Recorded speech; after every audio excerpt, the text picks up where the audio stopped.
सुदूरରୁ ସଦର ଅପହଞ୍ଚ ଅଞ୍ଚଳର ସ୍ୱର ଉତ୍ସବ ମହୋତ୍ସବ ସଭା ସମିତି ସମାରୋହ ପ୍ରଗତି ଦୁର୍ଗତି ଏବଂ ସଂଗତିର ଅଭିବ୍ୟକ୍ତିକୁ ନେଇ ଆଞ୍ଚଳିକ ସମ୍ବାଦ ବିଭାଗ ପକ୍ଷରୁ ପ୍ରସ୍ତୁତ କରୁଛୁ ଜିଲ୍ଲା ହାଲଚାଲ।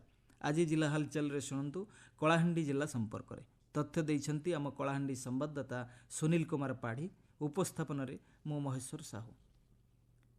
କଳାହାଣ୍ଡି ଜିଲ୍ଲାର ଲାଞ୍ଜିଗଡ଼ ବ୍ଲକରେ କେନ୍ଦ୍ର ସରକାରଙ୍କ ପିଏମ୍ ଜନମନ ଯୋଜନା ସଫଳତାର ସହ କାର୍ଯ୍ୟକାରୀ ହେଉଛି।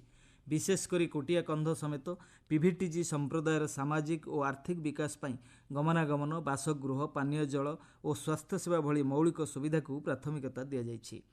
ଯୋଗ୍ୟ ହିତାଧିକାରୀଙ୍କ ପାଇଁ 6,131ରୁ ଅଧିକ ଆବାସ ମଞ୍ଜୁର ହୋଇଥିବା ବେଳେ ପ୍ରତ୍ୟେକ ଘର ପାଇଁ 2 ଲକ୍ଷ ଟଙ୍କା ସହାୟତା ଯୋଗାଇ ଦିଆଯାଇଛି।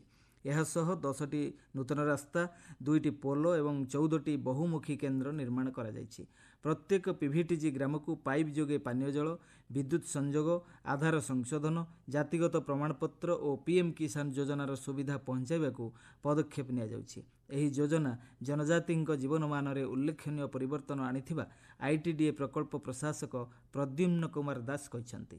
भारत सरकार तरफ प्राचीन जनजाति आमर कोटिया कंध भाई भाई जो इम्प्लीमेंटेशन होची आमर लांजीगढ़ ब्लॉक रे प्रधानमंत्री आवास, पानीय जल, विद्युत connection, multipurpose centre, PVTG hostel, आमर रूरल कनेक्टिविटी, भिडीविके यही सब स्कीम उपरे विशेष करी गुरुत्व दिया जाउछि।